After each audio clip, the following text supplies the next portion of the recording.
All right, welcome everyone to this remote interview. My name is Lisette, and I'm interviewing people and companies doing great things remotely. This is part of the Head of Remote series, and on the line today, all the way from New York, I have Peter Miscovich. Peter, you've had 25 plus years in developing hybrid work and distributed work practices. You have been advising executive teams, and you've written a book. You're the co-author of The Workplace You Need Now. So I want to start this conversation by asking you, how has leadership changed over the last 25 years? What are you seeing? That's a great question, Lizette. As I look back in the early days of hybrid work and distributed work programs, and having worked with companies in the early periods of development and piloting companies like Accenture, IBM, AT&T, actually Citigroup, we orchestrated early pilot programs. The notion of hybrid or remote work was seen as a very unusual alternative way of working. And in fact, I'm former PricewaterhouseCoopers partner, the big four firms and Accenture, and actually some of the telecoms. It was seen really just as a unique pilot, unusual way of working. It was actually termed alternative work and alternative workplace strategies in the 1990s. What's fascinating is we fast forward into 2010, the experiential workplace began to evolve.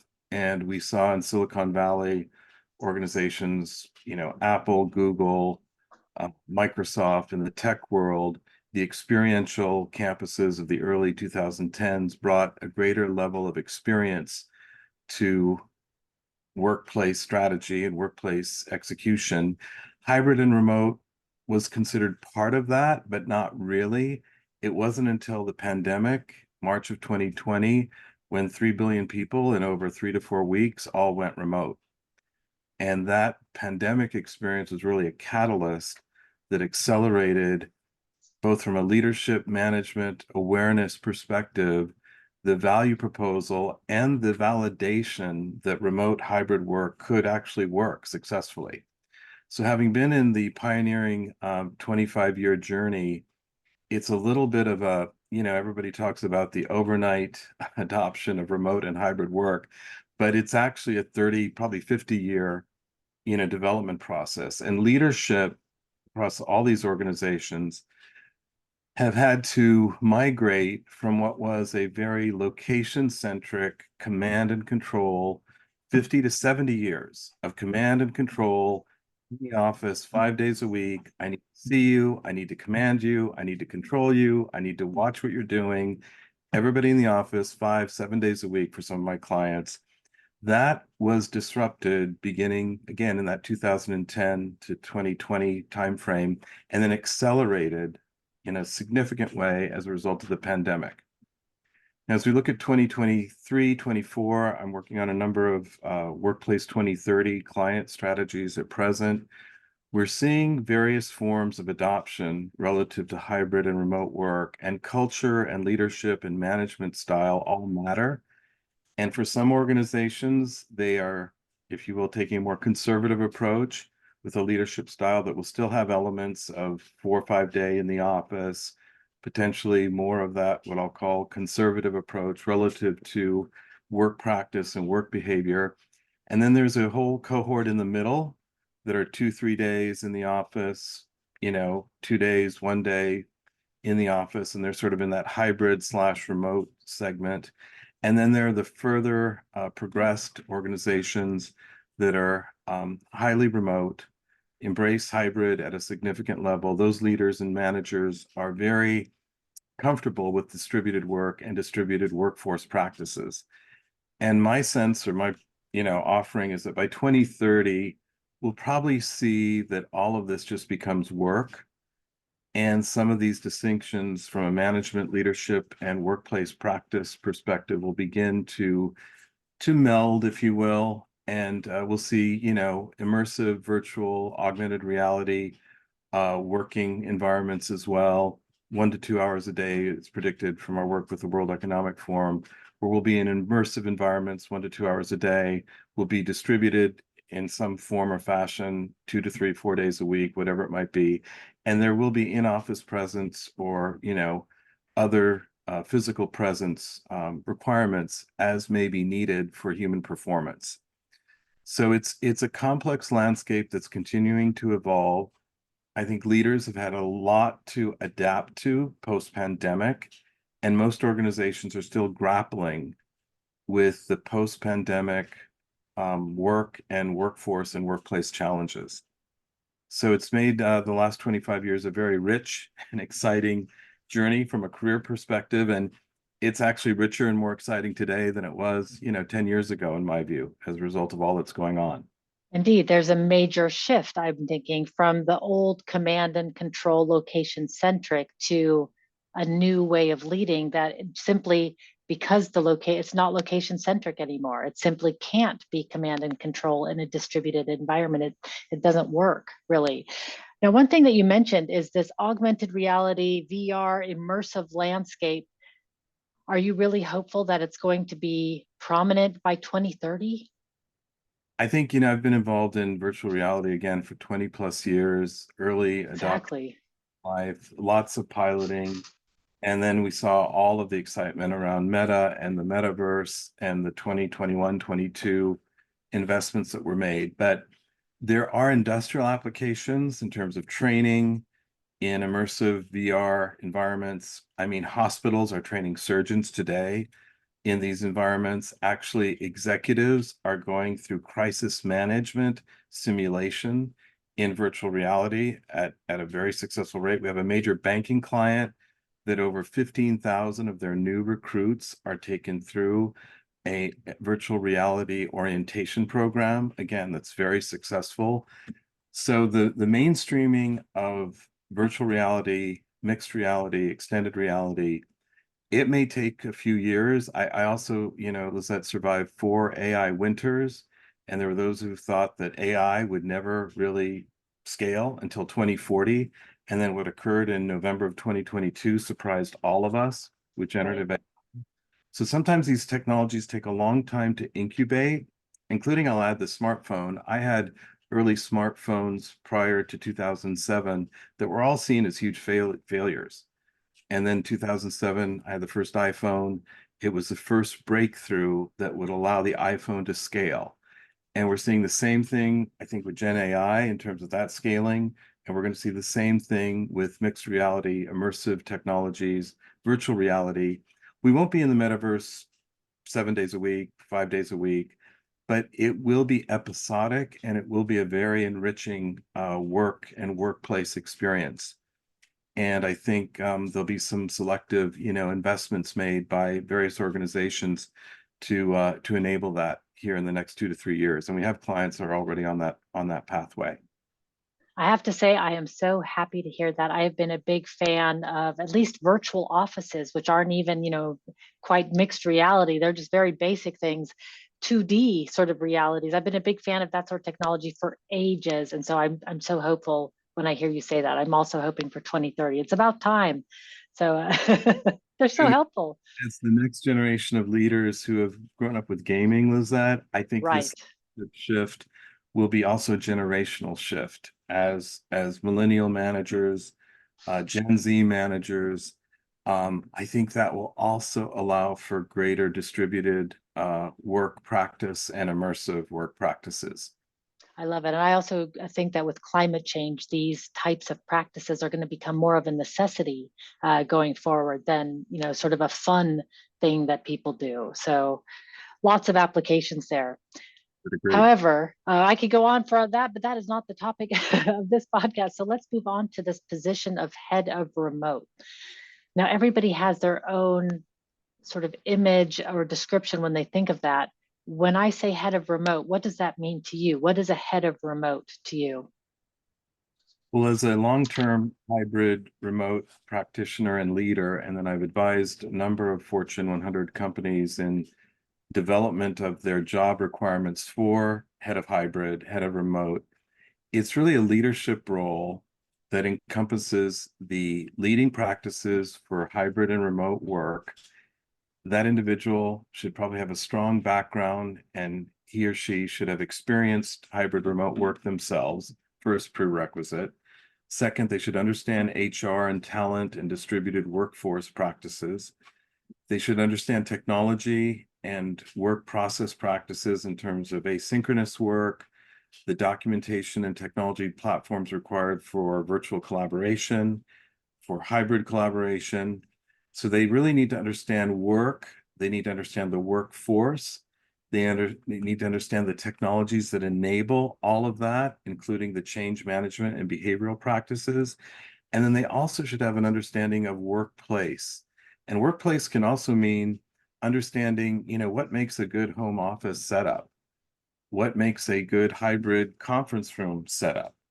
How do you ensure that large cohorts within an organization are collaborating in the most effective manner? And so it's a role that I think very few folks can easily fill. And I think it's a role that requires a strong sense of leadership, a strong sense of experience and expertise in all the domains that I've just described, and the ability also to pioneer and pilot sort of the next evolution of work practice, remote work practice, distributed work practices.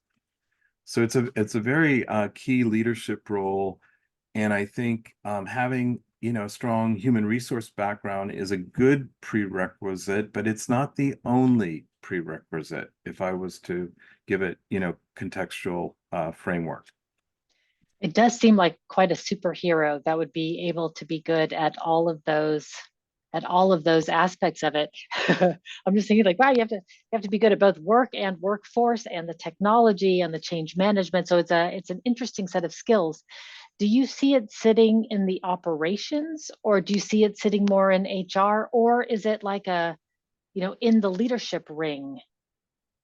I mean, ideally, with some of my clients, we've offered that placement to be in the executive leadership ring, in partnership with the CHRO, in partnership with the chief technology officer, in partnership with the COO. In other organizations, it gets subsumed sometimes in the human resource function, and it also sometimes sits in the chief administrative or COO functional role or the global shared services roles. So I think again, it's evolving, Lizette, and some of the more progressed companies like I'll use GitLab, I mean Shopify. I mean, there are companies where remote is part of the culture of those companies. And I think in those organizations, that role is a senior leadership role. In other organizations, it tends to be an evolutionary role, and I don't think it's been fully matured yet, to be fair, because the landscape is still maturing, right? Right. The We don't even the know what work is going to look like right over the next few years. We're in this weird phase at the moment.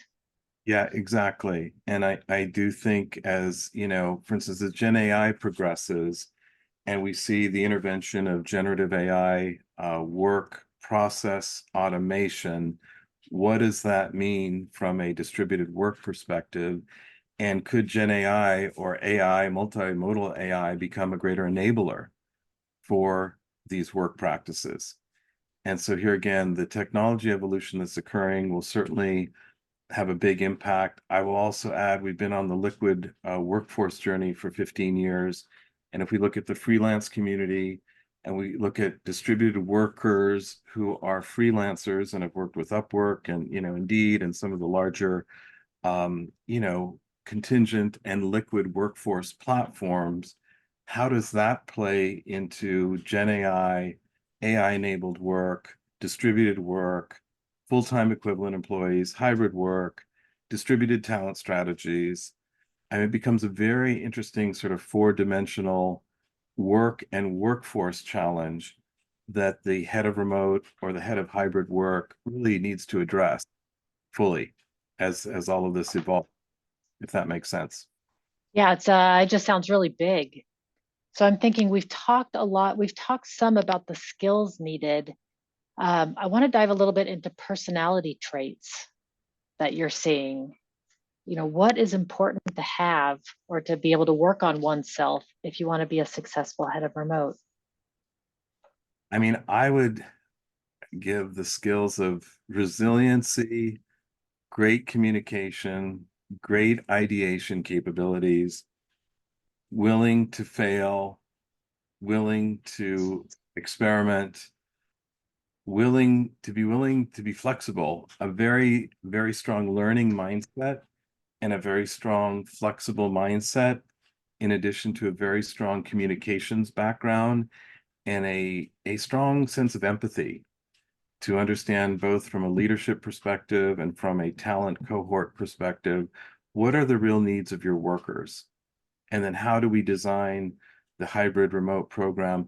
I mean, Lizette, in my experience, the easiest thing to do is command everybody in the office 5 to 7 days a week, and you're done. The other easy thing to do, believe it or not, is command everybody to go remote 5 days and push everybody out. Because believe it or not, 3 billion people went remote in 3 weeks with very little change management in March of 2020. And What's it was most, possible. I mean, it was painful, but it was possible. it was done. It was accomplished. So if we look at those two ends of the continuum, traditional conservative, 5 days a week in the office, 7 days a week, and whatever you want to call that, and then we think about fully remote, which those firms that have been doing, GitHub is a great example, and other firms like it. What's in between, the hybrid in between, is what is requiring the most expertise to help organizations navigate to successful outcomes.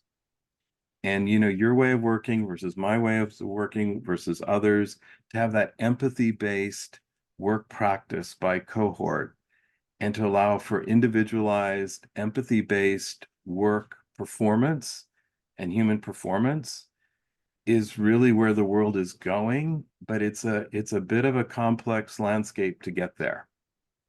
Well, yeah, it's individualized.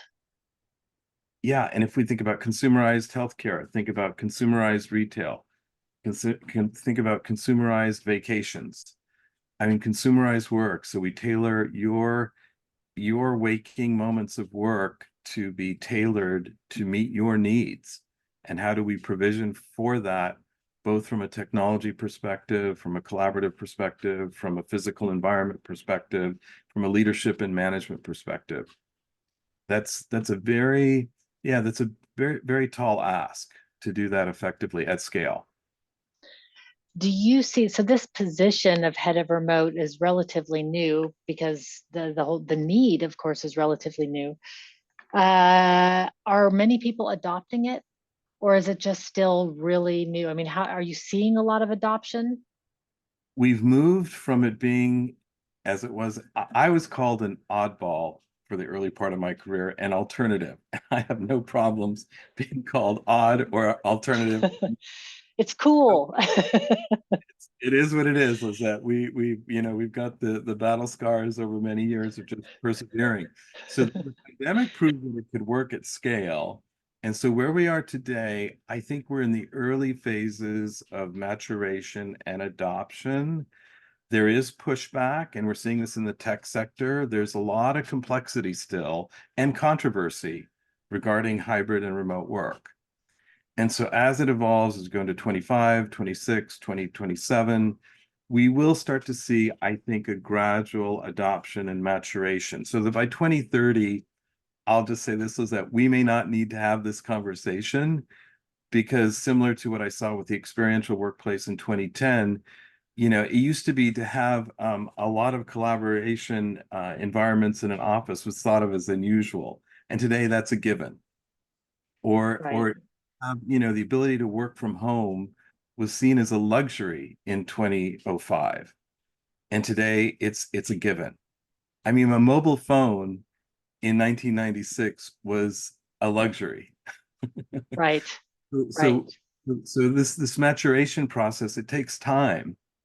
And I think the progression is clearly there.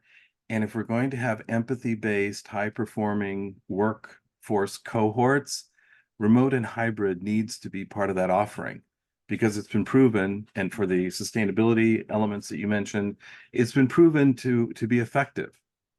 But to get there, this head of remote will be very key to that navigational process towards effectiveness. Right. Just a person with experience navigating the ways, Yeah, and help. helping, right, helping Yeah, everybody else along. yeah, you're really sort of a Sherpa shepherd, navigational guide. I call myself a Sherpa more than more than anything else these days. You're trying to shepherd organizations and leaders and workers to these new ways of working and new ways of performance. I love it. Every person I've interviewed has had a different metaphor. And so every time I hear one now, I'm making a list. I'll put all the lists together. Yesterday's was a high level diplomat. So a high Yeah. level diplomat or a Sherpa. I love it. All right, we only have a few minutes left. I want to focus on if you were coming into a company. So say a company recognizes I need this head of remote position in one capacity or another. As a new head of remote, what do you focus on first? What do you do first when entering a new company? I mean, I'm assuming you know a little bit of background. Have had conversations at this point, but where do you start? Well, the first step that we often orchestrate is really understanding where is everyone today? Where is leadership? Where are your workers? Have you assessed and surveyed your workforce as to what their needs and wants are? Have you surveyed your leaders and your managers to understand what is their capacity to enable hybrid and remote work?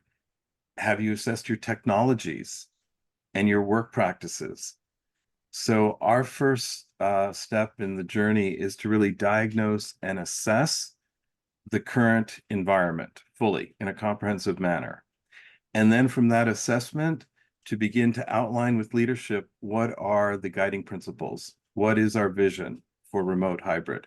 What are the key performance objectives, business objectives, workforce objectives, talent objectives, technology objectives?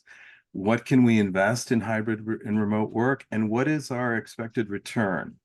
I had one client, we increased employee satisfaction by over 120% as a result of deploying a hybrid remote workforce workplace program. And so I think understanding your current state, diagnosing where everyone is at the present state, and then looking at a path forward from that diagnosis to develop a comprehensive program and to be willing to pivot and to learn and to, if you will, modify and evolve that program over time. I have one client I've been working with for 22 years, and we're still evolving the program, Lizette. The Right, work is never done. right. It is just you never arrive. Yeah. That's And so today, and I'll say this, 10 or 15 years ago, a good hybrid workplace strategy was good for 5 years. Now it may be good for 5 months. right. In the accelerated pace of change, of technological change, workforce change, organizational change, this issue of permacrisis, geopolitical change, climate change, it just requires a lot of adaptability and the willingness to continually evolve the program. Indeed, it's a whole new world in some ways. Before we end, I want to just dive really quickly into one thing you mentioned that the coming up with when you're first coming in, you survey to see what is the current state, and then you see what the vision is. Do you have some examples of some of the common objectives that people list? You mentioned employee satisfaction. That seems like one, but what are some of the other common things that people are measuring for? I think talent attraction and talent attrition. And for instance, Oh, I'm not able to find a specific cohort of talent within given geographies. Can I develop a distributed talent, distributed workforce approach to capture that talent? We're actually seeing this in the AI space right now in terms of digital talent and AI-enabled talent that may need to be distributed. And then do you bring those folks in 1 week a quarter into a physical office environment or have offsites to, create a culture and a cultural enablement approach? So I think a talent distributed work approach is one key objective we're seeing that is driving that. We're also seeing the opportunity to optimize not only the real estate, but to optimize infrastructure. So, if I have, 300 offices and they're not all being fully utilized, is there an opportunity to optimize my real estate and workplace footprint? and then marry that to my talent strategy. Right, right. It all goes hand in hand. Brilliant. Those are really, really interesting answers. Thank you so much. We have reached the end of our time together. I am really grateful and appreciative of the time that you gave today. I've taken copious notes, pages and pages of notes, and I look forward to sharing this information with the audience. Thank you so much, Peter. Thank you so much. And we look forward to future conversations. All the best. All right, everybody, until next time, be powerful.